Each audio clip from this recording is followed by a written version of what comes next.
Masyarakat adat NTT tetap akan menggugat meski Kemenlu RI tegaskan bola pasir milik Australia.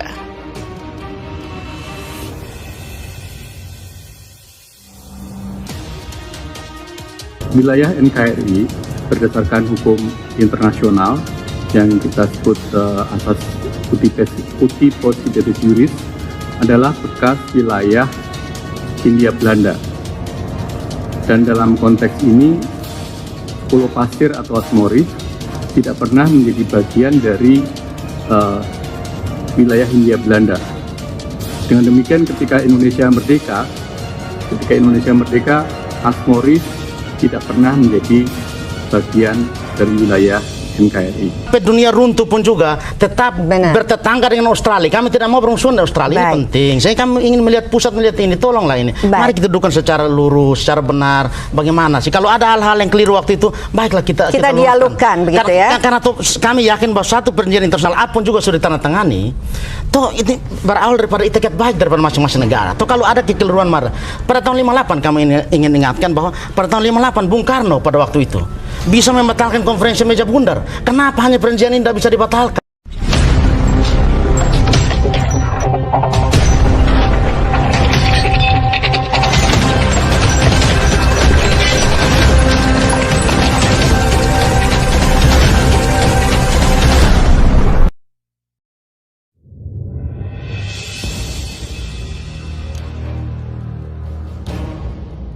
Pemegang mandat hak ulayat Masyarakat Adat Laut Timur Ferdi Tanoni mengatakan pihaknya tetap akan menggugat klaim Australia atas Pulau Pasir ke pengadilan di Canberra, Australia.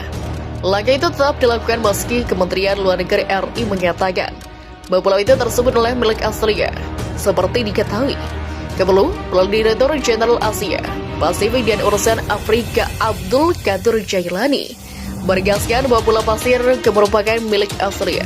Meski tidak dapat dukungan dari Kementerian Luar Negeri, saya bersama masyarakat adat tetap akan ajukan gugatan di pengadilan Commonwealth di Canberra, Australia, tegas Ferdi kabar Kompas.com Rabu.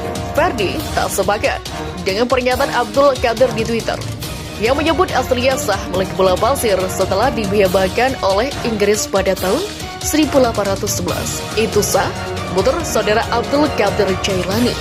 Tetapi bukan menurut kami masyarakat adat di Laut Timur, ujar Ferdi. Abdul Qadir, kata Ferdi, tak membahas soal keberadaan Amar Rohi asal Nusa Tenggara Timur yang menurutnya menemukan dan atau sempat mendiami gugusan Pulau Pasir itu pada 1964-2. Ferdi menjelaskan bahwa awalnya pemerintah Australia mengklaim secara sepihak gugusan Pulau Pasir. Pemerintah Australia lalu menetapkan sebuah zona perikanan dan beberapa tahun kemudian mereka mengubah secara sepihak zona perikanan itu menjadi zona ekonomi eksklusif Australia. Kami bertanya Pulau Pasir yang mana yang Anda maksudkan? Di mana letak Pulau Pasir itu? Kami masyarakat adat Laut Timur menuntut gugusan Pulau Pasir, artinya ada lebih dari satu pulau di sana, tambahnya lagi. Sebelumnya diberitakan masyarakat adat provinsi NTT akan menggugat pemerintah Australia. Gugatan itu dilakukan setelah Australia mengklaim atas kemerdekaan Pulau Pasir. Rencana gugatan tersebut disampaikan Ferdi pada Sabtu. Kami masyarakat adat yang bermukim di Laut Timur gugusan Pulau Pasir akan segera membawa kasus gugusan Pulau Pasir kebetulan Australia di Canberra, ujar Ferdi. Klaim Australia atas Pulau Pasir menjadi bukti negara kanguru ini melanggar perjanjian Australia-Indonesia tentang penetapan zona ekonomi eksklusif atau ZEE dan batas-batas dasar tertentu. Australia mengklaim gugusan Pulau Pasir sebagai milik Australia. Tindakan itu sangatlah keliru dan salah karena telah melanggar perjanjian Australia RI di tahun 1997 tentang penetapan ZEE dan batas-batas dasar tertentu, kata Ketua Yayasan Muslim Timur Barat atau YPTB, Ferdi Tanoni dalam pernyataan tertulis Kabar Pers Rabu.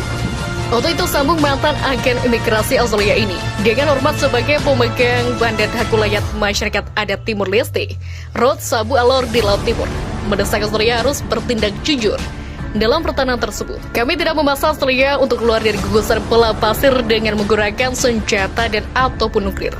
Yang kami mintanya satu saja, jujur. dan segera hentikan seluruh kegiatan Australia di gugusan Pulau Pasir dan segera tinggalkan Pulau Pasir sekarang juga, tegas Ferdy Tannoni.